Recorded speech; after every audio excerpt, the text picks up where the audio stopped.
So my friends, आज के session का पहला प्रश्न आपके स्क्रीन के सामने है। पूछा गया which of the following is not a type of computer virus. दिए गए विकल्प में कौन सा कंप्यूटर वायरस का प्रकार नहीं है? सभी लोग आंसर दीजिएगा। इनमें से कौन सा कंप्यूटर वायरस का प्रकार नहीं है? Boot sector virus, Trojan horse, ransomware, compiler virus, macro virus. आप सभी लोग आंसर दीजिएगा। सभी लोग जितने भी हमारे फ्रेंड्स हैं, आराम से कोई दिक्कत हो, कोई समस्या हो, तुमसे पूछें, बताएं कि सर यहां पे डाउट है, आप समझा दीजिए, पूरा डिटेल में समझाऊंगा। देखो, बूट सेक्टर वायरस तो वायरस होता है। अच्छा, वायरस क्या होता है?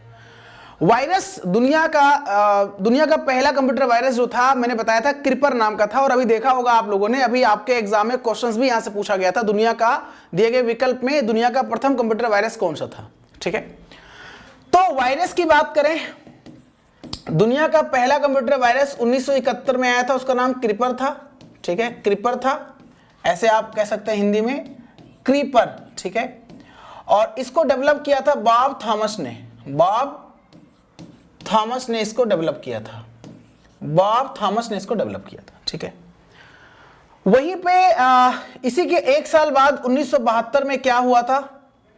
दुनिया का पहला एंटीवायरस आया था। चूंकि वायरस से पूछा है तो एंटीवायरस भी आपके एग्जाम में पूछ सकता है। मे बी ये मेरी अंतरात्मा अंदर से आवाज आ रही है कि आपके एग्जाम में आने वाले क्वेश्चन सेशन जो एग्जाम से पूछ सकता है एंटीवायरस के बारे में।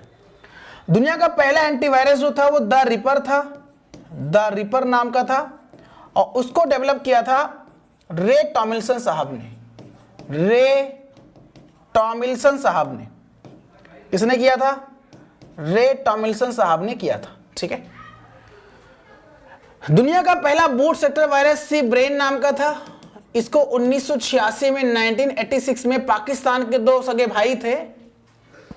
पाकिस्तान के दो सगे भाई थे, उनका नाम था बसीत फरूक अलवी और अमजद फरूक अलवी।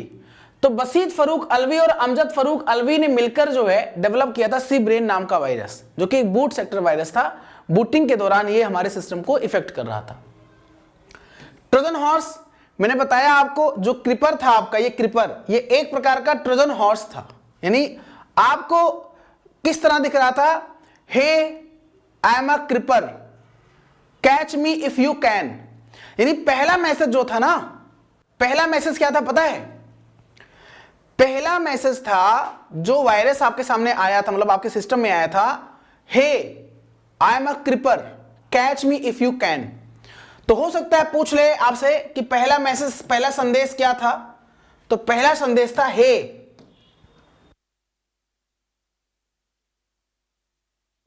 देखो, hey I am a creeper,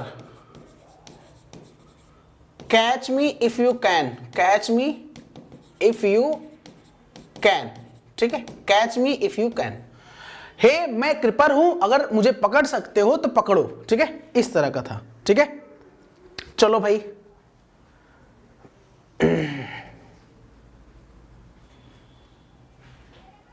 भाई इतना शुद्ध हिंदी आप लिख के थोड़ा इंग्लिश में लिख के भेज दो। ठीक है, मिथुन कुमार जी, मिथुन कुमार जी आप हमसे कांटेक्ट कर लीजिएगा। ठीक है, वहां हम आपको इन्फॉर्म कर देंगे। ठीक है, चलिए। रैंसमवेयर, मैंने कहा छिनौती फिरौती करने वाला सॉफ्टवेयर जो क्या करता है, आपके सिस्टम को लॉक कर देता है और बदले में आपसे कहता है कि आपको की मैं तब दूंगा जब आप हमको पेमेंट करोगे बिटकॉइन के फॉर्म में। मैक्रो वायरस, इसी को हम लोग एप्लीकेशन वायरस के नाम से भी जानते हैं। इसी को हम एप्लीकेशन वायरस भी कहते हैं। तो भाई साहब, जो कंपाइलर वायरस होता है, ऐसा कोई वायरस नहीं होता है कंप्यूटर में। कंपाइलर एक ट्रांसलेटर होता है, ना कि वायरस होता है, जो हाई लेवल लैंग्वेज को मशीन लैंग्वेज में एक साथ ट्रांसलेट करता है। ठीक है, कंपाइलर क्या होता है? एक बिल्कुल, कंपाइलर वायरस जो होता है, मतलब कंपाइलर जो होता है वो हाई लेवल लैंग्वेज को मशीन भाषा में ट्रांसलेट करता है। कंपाइलर वायरस कोई वायरस नहीं होता है, इस बात का विशेष करके ध्यान दीजिएगा। मुझे लगता है प्रॉपर समझ में आपको आ गया होगा। वायरस का full form vital information resource under seize होता है। ठीक है, इनमें से कौन सा रैंसमवेयर का एग्जाम्पल है? ये क्वेश्चंस आपके एग्जाम पॉइंट ऑफ व्यू से इंपॉर्टेंट है। इनमें से कौन सा रैंसमवेयर का एक उदाहरण है? Michael Angelo, WannaCry, Stuxnet, I love you, या एसक्यूएल स्लैमर। तो यहां पे ना ये वानाक्राई जो है ना, ये वानाक्राई एक रैंसमवेयर होता है ना। वानाक्राई जो यहां पे है एक रैंसमवेयर होता है। और रैंसमवेयर क्या होता है? रैंसमवेयर आपके सिस्टम में आता, मतलब कोई नुकसान नहीं करता है, वो आपके होता है किडनैपिंग। किडनैप क्यों करते हैं लोग? पैसा जो है कमाने के लिए या फिरौती छिनौती के लिए, कि मैंने किडनैप कर लिया, आप मुझे पैसा दोगे मैं छोड़ दूंगा। तो आपके सिस्टम को लॉक कर दिया, आप मुझे पेमेंट करोगे, मैं इसको अनलॉक की दे दूंगा आपको, ठीक है। अब बताइए इनमें से कौन सा ये मैच कर रहा है, आपको बताना है इनमें से कौन सा मैच कर रहा है, ठीक है। इसका आंसर दीजिए, आपको मैच कराना है।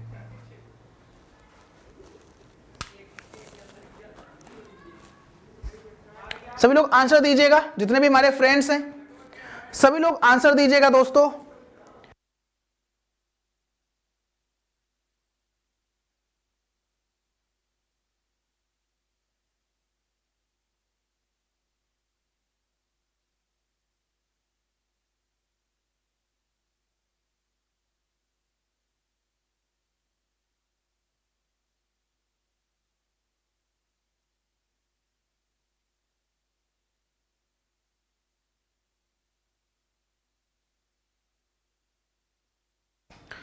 भैया मल्टीपल वर्कशॉप्स क्या होता है?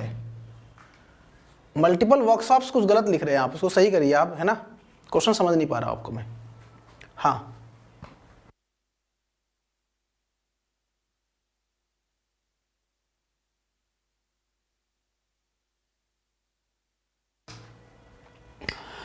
राउटर जो होता है वो क्या करता है? Filter incoming and outgoing network traffic of security, ठीक है, ये करता है, ठीक है। Switch connects multiple device in a networks and improve efficiency, ठीक है। Modem convert digital signal into analog and analog into digital, मतलब कि डिजिटल को एनालॉग में, एनालॉग को डिजिटल में, वाइस वर्सा करता है। डिजिटल को एनालॉग में और एनालॉग को डिजिटल में कन्वर्ट करता है, वो वाइस वर्सा। डिजिटल मतलब जो 0 1 होता है, एनालॉग मतलब जो हमारा आपका फॉर्म, जो हम लोग जिस तरह बात कर रहे हैं वो एनालॉग फॉर्म है, और डिजिटल मतलब 0 1 फॉर्म, समझो ऐसा, ठीक है। हब जो होता है broadcast data all the connected device without filtering. Firewall directs network traffic between multiple networks, यही तो है, यही तो है भाई। अरे sorry sorry sorry sorry sorry sorry, उल्टा हो गया, उल्टा उल्टा उल्टा उल्टा उल्टा। राउटर का काम होता है direct network traffic between multiple networks, ठीक है, ये होता है। और फिल्टर जो सिक्योरिटी यहां पे ट्रैफिक फॉर सिक्योरिटी वाला जो है ये फायरवॉल करता है। सॉरी भाई ध्यान नहीं दिया, ये फायरवॉल करता है, ठीक है। तो मतलब कि एक का जो है बी, इसमें कहीं है ही नहीं, नन ऑफ दीज रहेगा। इसमें जो ऑप्शन हो जाएगा आपका वो क्या हो जाएगा? नन ऑफ दीज हो जाएगा, ये ध्यान दीजिएगा। राउटर क्या करता है? Direct network traffic between multiple networks. Switch क्या करता है? Connects multiple device in networks and improve efficiency. Modem analog digital, analog को डिजिटल में, डिजिटल को एनालॉग में कन्वर्ट करता है।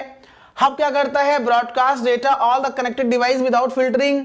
और फायरवॉल क्या करता है? Filters incoming and outgoing network traffic for security, ठीक है। तो आंसर जो हो जाएगा हमारा none of these, according to this question answer जो हो जाएगा वो। हाँ स्विच बेसिकली जो होता है ना, स्विच जो होता है वैसे यूनिकास्टिंग करता है। अगर पूछे यूनिकास्टिंग करता है, यूनिकास्टिंग का मतलब 1 to 1 होता है। जैसे आप हमसे चैट करो, मैं आपसे चैट करूं, और ऐसे हब जो होता है ना ये ब्रॉडकास्टिंग होता है। और ब्रॉडकास्टिंग मतलब होता है 1 to all, 1 to all होता है, 1 to all होता है। ब्रॉडकास्टिंग मतलब 1 to all होता है, ठीक है। POST, what does POST power on self test do in BIOS? Power on self test BIOS में क्या करता है? Loads the operating system, check the hardware components for errors, deletes temporary files, increase processing speeds, detects networking connectivities issue। Answer दीजिए आप लोग। Sir please UP GK की daily class लीजिए, Manish sir पर विश्वास है, वो क्वेश्चंस फंसा सकते हैं। अच्छा हाँ, कल से क्लास होगी शाम 6 बजे से, डोंट वरी, ठीक है।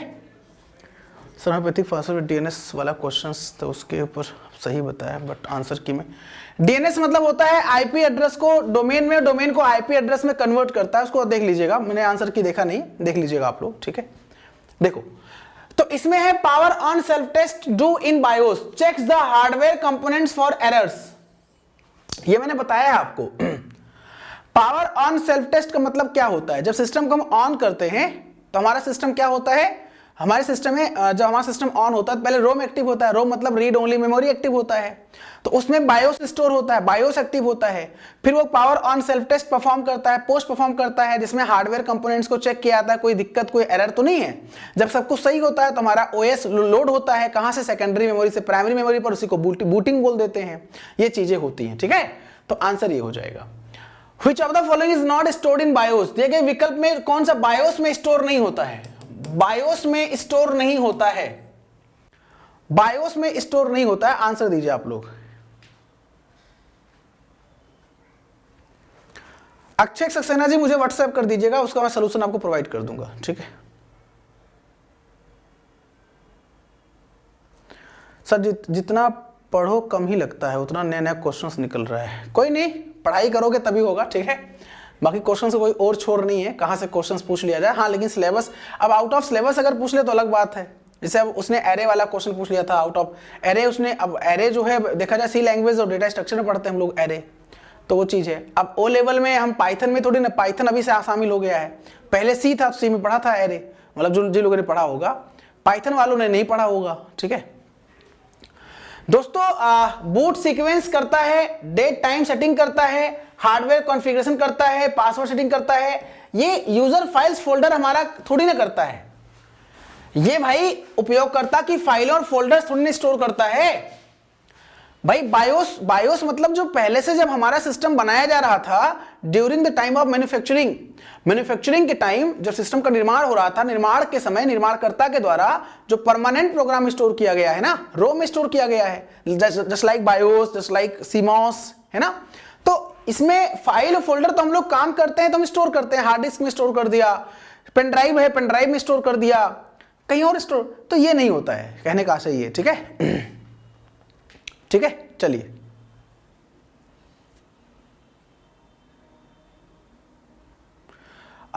सत्येंद्र जी आज बोल देंगे हम, सत्येंद्र जी आज बोल देंगे हम, ठीक है। बूट सेक्टर समझाओ, बूट सेक्टर क्या समझाना है उसमें बताइए। बताया तो मैंने बूट सेक्टर क्या होता है। अभी आप पूछ रहे हो क्वेश्चन नंबर 5 पे, जब क्वेश्चन नंबर 1 पे था तब पूछे नहीं, अभी पूछ रहे हो आप, वाह क्या बात है भाई। चलो भाई, अगला प्रश्न आपके स्क्रीन के सामने है। इनमें से एक्सेल में मैक्सिमम जो है बोला गया है कि 2016 वर्जन में या उसके बाद, 2016 या उसके बाद में अधिकतम कितने कॉलम है ना, कॉलम की संख्या आपको बतानी है। चलो बताओ फटाफट।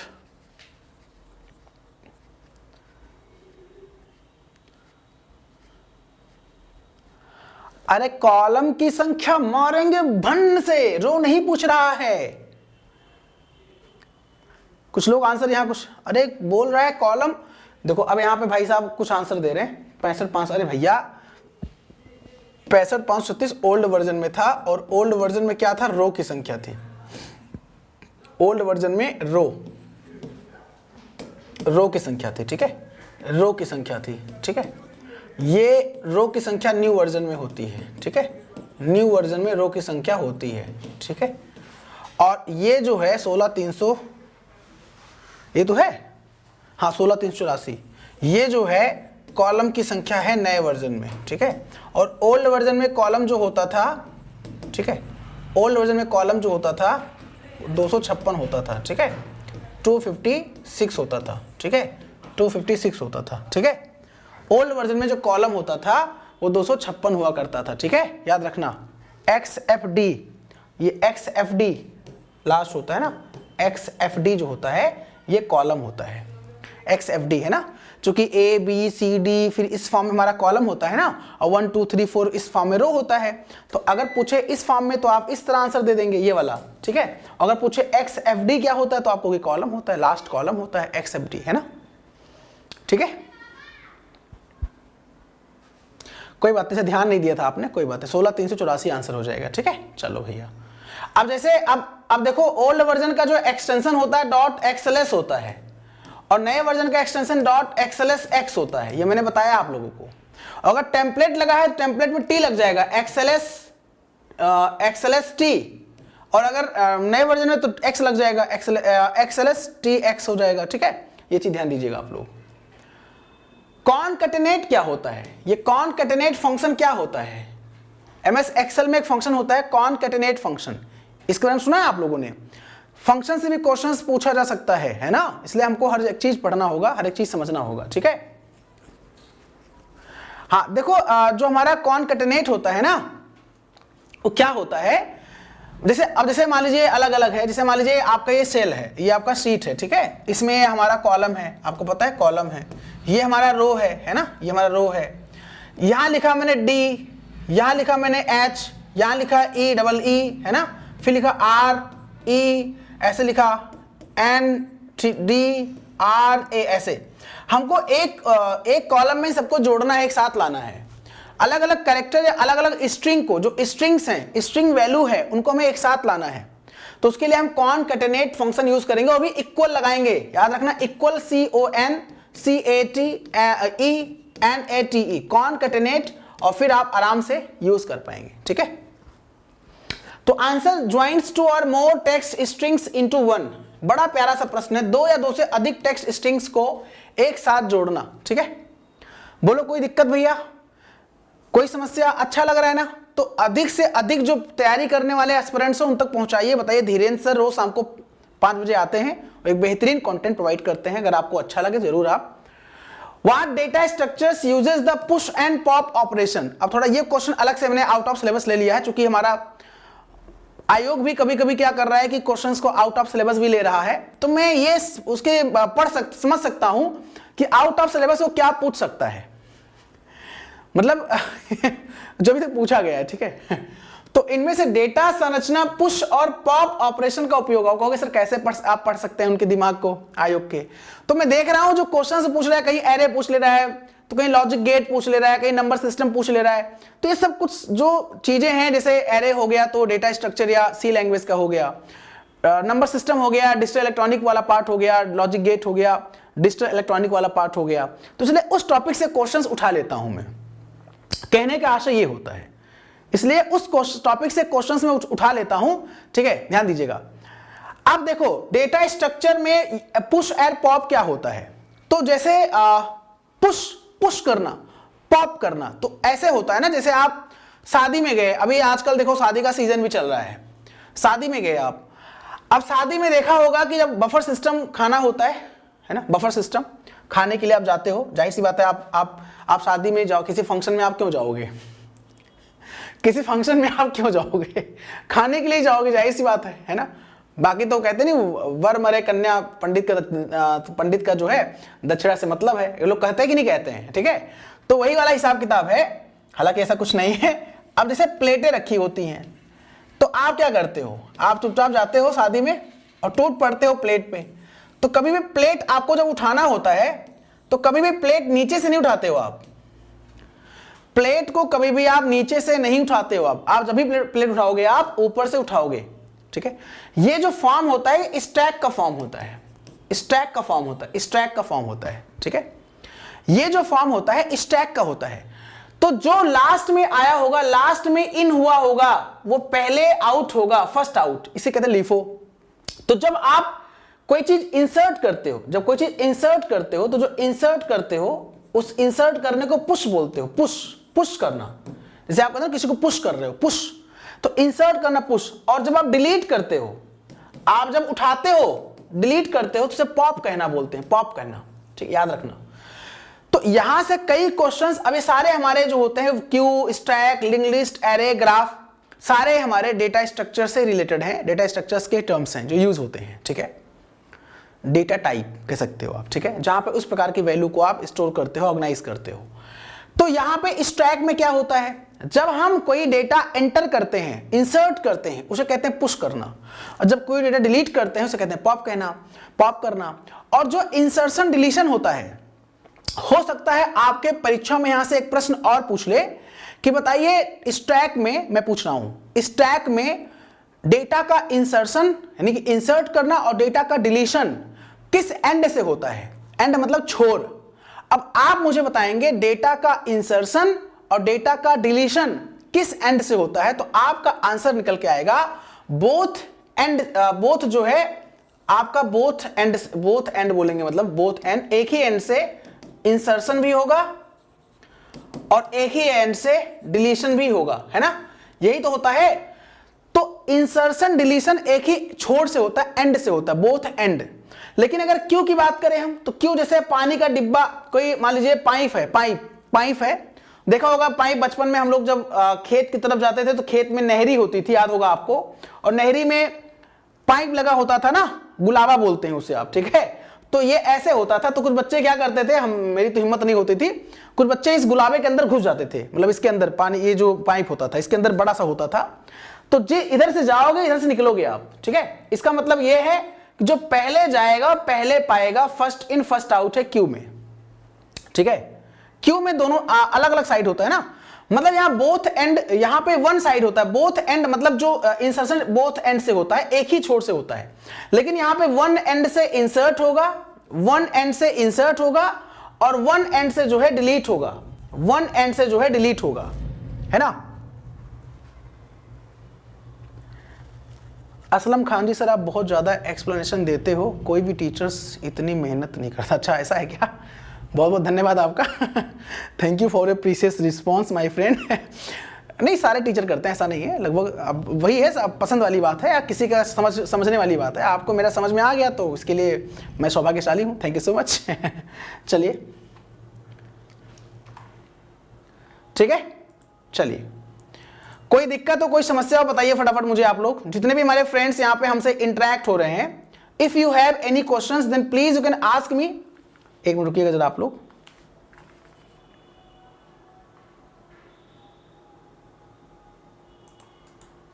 Just wait just wait just wait.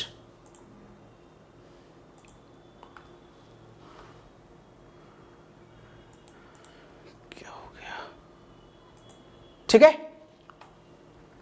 यहां पे कोई समस्या किसी को, जितने हमारे फ्रेंड्स मुझे बता दें एक बार, यहां पे किसी कोई समस्या है।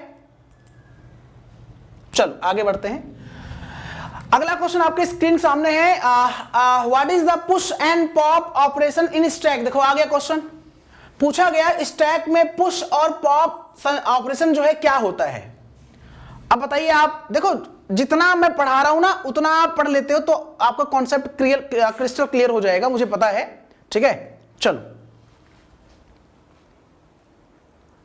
चलिए सर, और भी वजह होता शादी में जाने का। हाँ वो और वजह हो सकता है, आप चीज़ों को फेच करने जा रहे हो, चीज़ों को एग्जीक्यूट करने जा रहे हो, चीज़ों को स्टोर करने जा रहे हो, तो फेच करने भी जा सकते हो आप, एग्जीक्यूट करने भी जा सकते हो आप, डिकोड करने भी जा सकते हो आप, तो डिपेंड करता है आप जा क्यों रहे हो, है ना। अयाजुद्दीन खान जी, ठीक है, और वजह आपके लिए बता रहा हूं मैं, ठीक है दोस्तों। पुश पॉप जो होता है वो एक ही एंड से होता है और लास्ट इन फर्स्ट आउट अभी मैंने बताया था। तो अब इसका आंसर देखो, ये क्वेश्चन आ सकता है इस तरीके से, जिस तरीके से मैं एक्सप्लेन कर रहा हूं, मतलब बता रहा हूं, इस तरीके से क्वेश्चन आ सकता है आपके एग्जाम में। तो आराम से लास्ट इन फर्स्ट आउट में पुश पॉप होता है, ध्यान दीजिएगा। वीपीएन का फुल फॉर्म क्या होता है, सबको पता होगा। वीपीएन का फुल फॉर्म क्या होता है, इससे पहले मैंने बता रखा है। यह क्वेश्चन आपके एग्जाम पॉइंट ऑफ व्यू से इंपॉर्टेंट है। वीपीएन का मतलब वर्चुअल प्राइवेट नेटवर्क होता है, मतलब कि एक आईपी को हाइड करके आप जब कोई काम करते हो, आईपी को हाइड करने के बाद आप काम करते हो।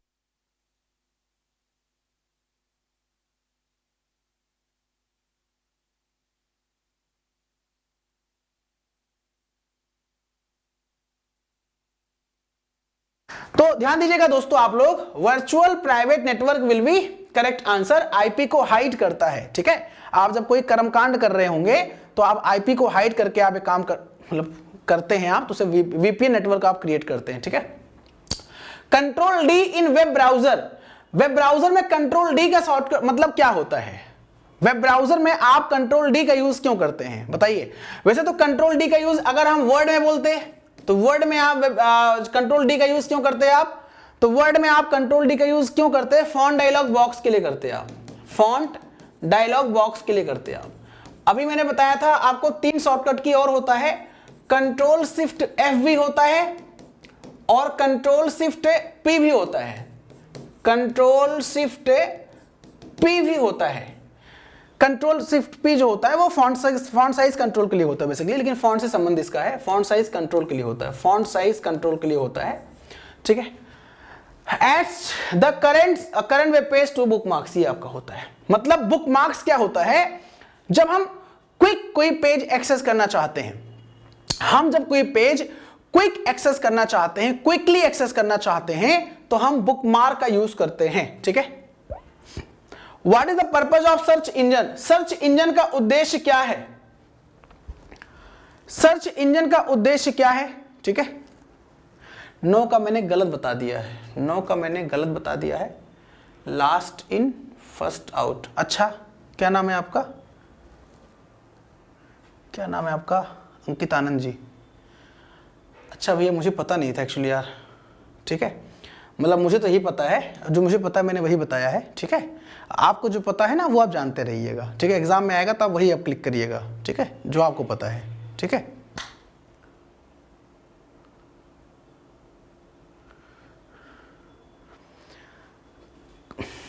चलो छोड़ो, यहां मैंने अभी क्या एक्सप्लेन किया था, ये मैंने क्या एक्सप्लेन किया था, ये मैंने किस चीज के लिए एक्सप्लेन किया था, है ना। चलो, search engine to browse the dark web, नहीं भाई साहब। टू स्टोर पर्सनल डेटा, नहीं भाई साहब। To find information on the internet, आसान सा क्वेश्चन था, लेकिन फिर भी आप कंफ्यूज हो सकते हैं। सर्च इंजन का यूज आप क्यों करते हैं, सर्च इंजन का आप यूज क्यों करते हैं दोस्तों, ध्यान दीजिएगा, ठीक है। तो सर्च इंजन का यूज आप करते हैं to find information on the internet, to find information on the internet, internet पर इंफॉर्मेशन को फाइंड करने के लिए हम लोग जो है सर्च इंजन। अब गूगल क्या है, गूगल हमारा सर्च इंजन है। डक डक गो क्या है, डक डक गो हमारा सर्च इंजन है। बिंग क्या है, माइक्रोसॉफ्ट कंपनी का बिंग हमारा सर्च इंजन है। याहू क्या है, याहू हमारा सर्च इंजन है। यंडेक्स क्या है, यंडेक्स हमारा सर्च इंजन है। रेडिफ क्या है, रेडिफ हमारा सर्च इंजन है। ask.com क्या है, ask.com हमारा सर्च इंजन है। एमएसएन क्या है, एमएसएन हमारा सर्च इंजन है। तो ये सारे सर्च इंजन होते हैं, याद रखिएगा। What is the purpose of a domain name, domain name का उद्देश्य क्या होता है, to uniquely identify a website, to store a web page, to secure website, to increase website traffic, to act as a password. तो भैया domain name का मतलब होता है to uniquely identifies a web pages, websites, किसी websites की विशिष्ट पहचान करने के लिए हम डोमेन नेम का प्रयोग करते हैं, है ना। डोमेन नेम का यूज करते हैं, ध्यान दीजिएगा। I hope it's a crystal clear my dear friends. Firewall किस लेयर पे ऑपरेट करता है, फायरवॉल ओएसआई मॉडल के किस लेयर पर काम करता है। इंपॉर्टेंट क्वेश्चन मार्क कर दे रहा हूं। फायरवॉल जो होता है ओएसआई मॉडल के किस लेयर पे काम करता है, ये ध्यान दीजिएगा, ठीक है, ये ध्यान दीजिएगा। तो आंसर जो हो जाएगा, फायरवॉल जो होता है वो हमारा इसमें से फिजिकल लेयर होगा, नहीं, answer network layer will be correct answer. तो नेटवर्क लेयर पे हमारा फायरवॉल जो होता है वो काम करता है, ठीक है, क्योंकि नेटवर्क लेयर पे हमारा राउटर काम करता है और नेटवर्क लेयर पे हमारा आईपी प्रोटोकॉल भी काम करता है, इंटरनेट प्रोटोकॉल, और नेटवर्क लेयर पे भी हमारा फायरवॉल काम करता है जो अनऑथराइज्ड अटैक को। फायरवॉल क्या होता है, फायरवॉल हार्डवेयर भी हो सकता है, फायरवॉल सॉफ्टवेयर भी हो सकता है। कल एग्जाम में क्वेश्चन भी आया था, फायरवॉल क्या हो सकता है, अभी देखा होगा आप लोगों ने, संडे को एग्जाम हुआ था, फायरवॉल से क्वेश्चन आया हुआ था। फायरवॉल जो होता है वो हार्डवेयर भी हो सकता है, वो सॉफ्टवेयर भी हो सकता है। फायरवॉल अनऑथराइज्ड अटैक को आने से रोकता है, प्रोटेक्ट करता है आपके सिस्टम को।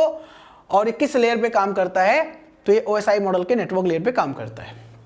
असर्शन एंड रीजन, जैसा कि क्वेश्चन में ट्रेंडिंग में है, अब चाहे वो 4200 ग्रेड पे वाला एग्जाम हो, चाहे वो 2800 ग्रेड पे वाला एग्जाम हो, जो भी एस्पिरेंट्स तैयारी कर रहे हैं सबके लिए सेशन है। An IP address is used to identify device on network. Assertion मतलब अभिकथन में दावा किया जा रहा है जो IP एड्रेस है वो नेटवर्क में डिवाइस को यूनिकली आइडेंटिफाई करने के लिए यूज किया जाता है क्या, और उसका कारण है कि the IP address is used to route data the correct destination device across a network. मतलब एक IP पते का उपयोग नेटवर्क पर किसी डिवाइस की पहचान करने के लिए किया जाता है। कारण है आईपी पते का उपयोग नेटवर्क पर डेटा को सही गंतव्य डिवाइस तक रूट करने के लिए किया जाता है। अब आपको ऑप्शन में से बताना है क्या हो सकता है। आंध्र प्रदेश से तमिलनाडु से देख पाए। अच्छा, क्या बात है भाई प्रशांत 2.2, आप दुनिया के किसी भी कोने में हो और देख सकते हो हैं। चलो, A is correct but R is in. हो क्या कर दिया आपने। क्यों सब्सक्राइब नहीं करना चाह रहे थे क्या आप? सब्सक्राइब करने का मूड नहीं था क्या? मत करो भाई, अनसब्सक्राइब कर दो। भाई अगर हमारा सेशन अच्छा ना लगता हो, हमारा कंटेंट अच्छा ना लगता हो, आप केवल देखने आते हो और अच्छा ना, तो मत सब्सक्राइब करो आप। चलो ध्यान दीजिएगा दोस्तों, तो आईपी एड्रेस क्या होता है मेरे समझ लीजिए आप लोग। आईपी एड्रेस क्या होता है, ठीक है। देखो यूट्यूब पर मैंने देखा है बहुत सारे लोग ऐसे हैं जो यूट्यूबर थे और टीचर बन गए हैं वो, ठीक है, मतलब यूट्यूबर थे बेसिकली, लेकिन मैं 10-11 साल से यही काम कर रहा हूँ। ऑफलाइन पढ़ाता था, ऑफलाइन के बाद मैं ऑनलाइन पढ़ा रहा हूँ, ठीक है। तो मेरे ऊपर संदेह मत करिएगा आप, ठीक है, इस मामले में, ठीक है। तो इस सब्जेक्ट, चूंकि मेरा सब्जेक्ट में स्पेशलाइजेशन भी है, ठीक है, कंप्यूटर साइंस में, और 10-11 साल हो गया पढ़ाते हुए भी, ठीक है। तो आराम से पढ़िए आप, और आप, मैं ये सियोरिटी दे सकता हूं कि आपका नॉलेज इनहेंस हो जाएगा, अच्छा एग्जाम में आप करके आएंगे, ठीक है। आईपी एड्रेस क्या होता है? On internet, every computer connected on internet must have unique address, that is called IP address, ठीक है। तो भैया सही है, and IP address is used to route the data, IP address is used to route data to the correct destination device across. भैया एक बात बताइए, ये कारण है, ये दावा किया जा रहा है। तो जैसे क्या पूछा गया ना कि जो आईपी एड्रेस होता है उसका उपयोग नेटवर्क पर डेटा को सही गंतव्य डिवाइस तक, तो किसको आईपी एड्रेस असाइन किसको किया गया है? डिवाइस को किया गया है। डिवाइस यहां भी है, डिवाइस यहां भी है, मतलब कि ये डिवाइस को असाइन किया गया है, और इसलिए किया गया है ताकि सही गंतव्य स्थान पर सही डिवाइस तक डेटा रूट पहुंच सके। तो बोथ सही है, और आर जो है करेक्ट एक्सप्लेनेशन है ए का। तो answer both is correct. And देखो यहां बच्चे कंफ्यूज होते हैं, है ना, यहां पे कंफ्यूजन एस्पिरेंट्स को होती है। तो दोनों करेक्ट है, दोनों करेक्ट है, और आर जो है, ये आर कहां गया? ये आर ए का सही एक्सप्लेनेशन है, क्योंकि आईपी जब तक हमें पता नहीं होगा डिवाइस को दिया, भाई आपका मुझे एड्रेस नहीं पता है तो आप तक मैं कैसे पहुंच सकता हूं? इसलिए डिवाइस को यूनिक एड्रेस दिया गया, उसे आईपी एड्रेस कहा गया, और फिर उस एड्रेस तक पहुंचने की बात करी गई। तो आंसर ये आपका दोनों सही है, और आर ए का करेक्ट एक्सप्लेनेशन है, ये ध्यान दीजिएगा आप, ठीक है।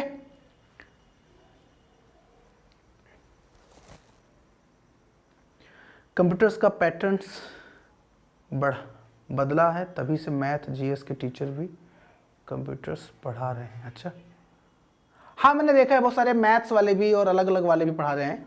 खैर ठीक है, कोई नहीं, जिसको जहां लगे पढ़े। डीप लर्निंग क्या होता है?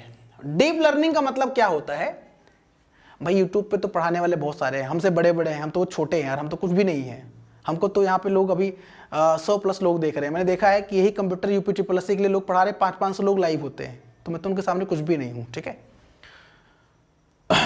चलो, a subset of artificial intelligence that focuses on learning from large amounts of data, a method for encoding information in a neural network, a tool for traditional programming, a type of machine learning without data, a software used for programming robots। तो भैया deep learning जो होता है artificial intelligence का एक उपसमूह है जो बड़ी मात्रा में डेटा से सीखने पर केंद्रित है, यानी कि focuses on learning from large amounts of data, ठीक है।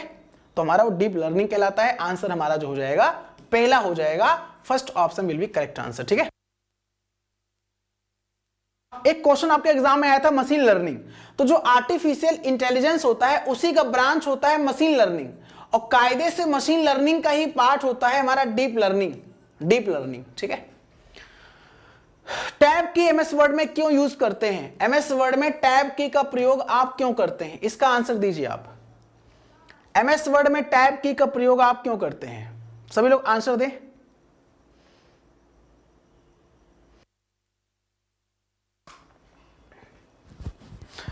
सबसे top very good online batch study with Dhiren sir app है, study with Dhiren sir app install कर सकते हैं आप आराम से, ठीक है।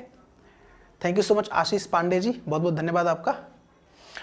Inserts a bullet point, tab की देखो, टैब की क्या होता है ना, एक प्रीडिफाइन स्पेस होता है, प्रीडिफाइन स्पेस पे आपको आगे राइट साइड ले जाता है वो।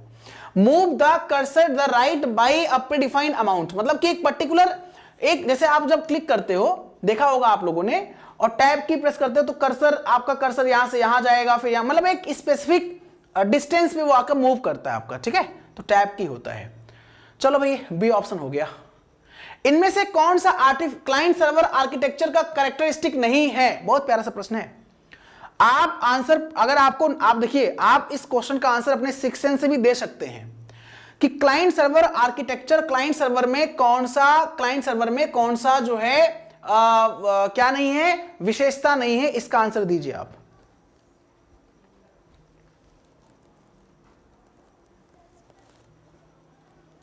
कभी कभी क्वेश्चन समझ में नहीं आता, सिर्फ आंसर समझ में आता है। चलो कोई नहीं, चलो ठीक है। देखो दोस्तों यहां पे ना, अर्पिता जी वेरी गुड, क्लाइंट सर्वर क्या होता है? क्लाइंट मेक्स, देखो क्लाइंट्स में एक्चुअली होता क्या है, आपको पता है चीज, जैसे यहां पे कोई सिस्टम है और यहां पे कोई सिस्टम है, ठीक है, और इसने इस पे रिक्वेस्ट किया है, ठीक है, और इसने इसको रिस्पॉन्स किया है, ठीक है। ये क्वेश्चन आया भी था आपके एग्जाम में इस तरह। तो ये क्लाइंट रिक्वेस्ट कर रहा है ना, क्लाइंट्स रिक्वेस्ट कर रहा है, सही बात है। Server provide resources and service, बिल्कुल सही। देखो क्लाइंट क्या करता है, सर्वर से रिक्वेस्ट करता है, सर्वर उस रिक्वेस्ट के अकॉर्डिंग उसको रिस्पॉन्स करता है, ठीक है। Server manage database and information, server जो होता है डेटाबेस, जाहिर सी बात है, बताओ ह्यूज अमाउंट ऑफ डेटा किसके पास होगा? Huge amount of data server के पास होगा ना भाई, ठीक है। Client process data from server, client जो होता है क्लाइंट सर्वर से डेटा संसाधित करता है, ठीक है, मतलब सर्वर से डेटा प्राप्त करता है, ठीक है। Clients and servers always on the same machine, गलत बात है। क्लाइंट्स अलग मशीन पे होता है और सर्वर अलग मशीन पे होता है, सेम मशीन पर हमेशा नहीं होता है, यह कहना गलत है। नॉट अ कैरेक्टरिस्टिक की बात कर रहा था। अच्छा, client request response client server के बीच में होता है, किस प्रोटोकॉल का यूज होता है आप बताएंगे? रिक्वेस्ट किस प्रोटोकॉल को हम रिक्वेस्ट एंड रिस्पॉन्स प्रोटोकॉल के नाम से जानते हैं? किस प्रोटोकॉल को हम रिक्वेस्ट एंड रिस्पॉन्स प्रोटोकॉल के नाम से जानते हैं? तो आंसर निकल के आएगा HTTP हो जाए आपका या HTTPS हो जाए आपका, वो रिक्वेस्ट एंड रिस्पॉन्स प्रोटोकॉल कहलाता है, ठीक है, ध्यान दीजिएगा। असर्शन है, रीजन है। A firewall is used to protect a computer और network from unauthorized access. Firewall का उपयोग कंप्यूटर्स या नेटवर्क को अनधिकृत पहुंच से बचाने के लिए किया जाता है। Firewalls act as a barrier between a trusted internal networks and untrusted external networks such as the internet. Firewall एक विश्वसनीय आंतरिक नेटवर्क और इंटरनेट जैसे अविश्वसनीय बाहरी नेटवर्क के बीच में एक बाधा के रूप में कार्य करता है। मतलब कि हमारा ट्रस्टेड नेटवर्क है और कोई अनट्रस्टेड है, बीच में काम कर रहा है ताकि अनट्रस्टेड ट्रस्टेड के पास ना आ पाए, ठीक है। तो क्या ये सही है? क्या ये सही है? और फिर क्या है एग्जैक्टली इसका मतलब, ये बताइए आप लोग। चलिए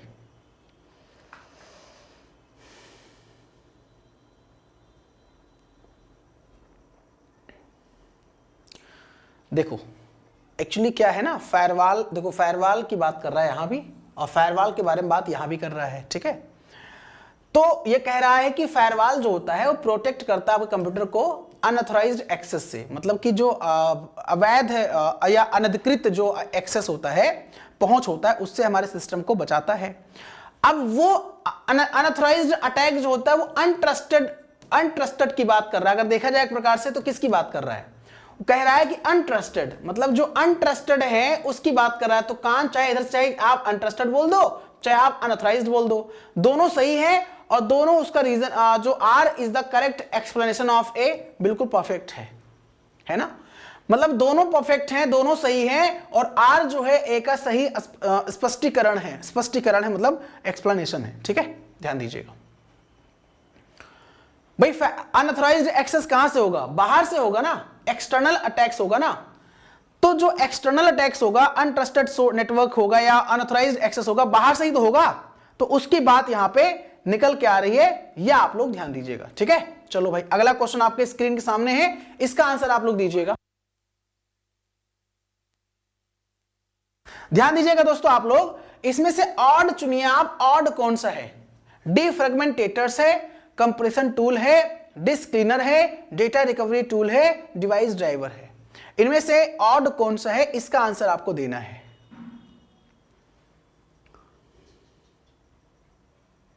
नहीं, वो ये कह रहा है, क्या नाम है आपका, आदि सिन्हा जी कह रहा है firewalls act as a barrier between अरे यार क्यों नहीं होगा, वो कह रहा है कि, वो कह रहा है ना कि इंटरनल, यानी कि मेरा इंटरनल नेटवर्क है।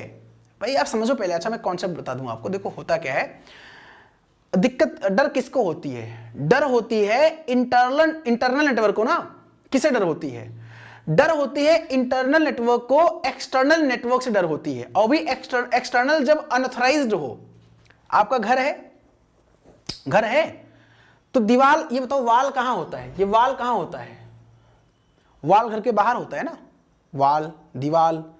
जैसे हम लोग क्या करते हैं, चार दीवारी लगाते हैं घर के बाहर, ठीक है। तो जो चार दीवारी होती है, मतलब आप जिसके अंदर आपका घर बनवाते हो, आप रहता, आपका घर रहता है, तो डर होता है कोई बाहर से व्यक्ति आ ना पाए, ठीक है। उसके लिए हम लोग अपना पूरा सिक्योरिटी लगाते हैं। तो समझो आपका घर है, घर के चारों तरफ दीवार है, दीवार की तरफ आग जल रहा हो, तो अंदर यानी इंटरनल कोई एक्सटर्नल बाहर व्यक्ति अनऑथराइज्ड एक्सेस नहीं कर सकता, आ नहीं सकता वो, ठीक है। तो बिल्कुल परफेक्ट ये भी है, परफेक्ट ये भी है। ऐसा नहीं कि कुछ ये अलग है ये अलग है, ठीक है, सही कह रहा है ये। इसमें से कौन सा ऑड है? इसमें से कौन सा ऑड है? ठीक है, तो इसमें से डिवाइस ड्राइवर जो होता है ना, ये सिस्टम सॉफ्टवेयर होता है प्योरली। एक्चुअली मैं आपको बता दूं, देखो थोड़ा ध्यान दीजिएगा, कायदे से सिस्टम सॉफ्टवेयर सारा है, लेकिन ये सारा किसके डायरेक्टली किससे रिलेटेड है? डायरेक्टली रिलेटेड है यूटिलिटी सॉफ्टवेयर से। डायरेक्टली रिलेटेड है यूटिलिटी सॉफ्टवेयर से, और ये डायरेक्टली रिलेटेड है सिस्टम सॉफ्टवेयर से। और utility software is the part of system software also. But मैंने क्या बोला, सीधे तौर पर डायरेक्टली रिलेटेड है ये सिस्टम सॉफ्टवेयर से है। ये तीनों जो है यूटिलिटी सॉफ्टवेयर, ये चारों ऊपर के जो हैं यूटिलिटी सॉफ्टवेयर से हैं, ठीक है। और यूटिलिटी सॉफ्टवेयर जो होता है पार्ट होता है सिस्टम सॉफ्टवेयर का। बट सिस्टम सॉफ्टवेयर ये प्योरली सिस्टम सॉफ्टवेयर है। Device driver, compiler, interpreter, OS सारे होते हैं, ठीक है। तो ये चीजें हैं। Thank you for watching study with Dhiren sir official platform guys. कहीं like share subscribe for more videos. रोज शाम को 5 बजे मैं आप लोगों से इंटरेक्ट होता हूँ, एक बेहतरीन कंटेंट, बेहतरीन सेशन प्रोवाइड करने के लिए कमिटेड हूँ, करता रहता हूँ। ये सारे क्वेश्चंस अच्छे क्वेश्चंस मैंने फ्रेम किया है, और आपके एग्जाम को देखते हुए, आपके जो है प्रीवियस एग्जाम को देखते हुए, प्रीवियस एग्जाम्स जो हुए उनको देखते हुए, आपके सिलेबस को देखते हुए एक बेहतरीन कंटेंट में डिस्कस कर रहा हूं। तो आई होप आपको सेशन अच्छा लगा होगा, पसंद आया होगा। कोई दिक्कत, कोई समस्या हो तो मुझे बता दीजिए फटाफट। आप लोग बोलिए, कोई समस्या है? सेशन को एंड किया जाए।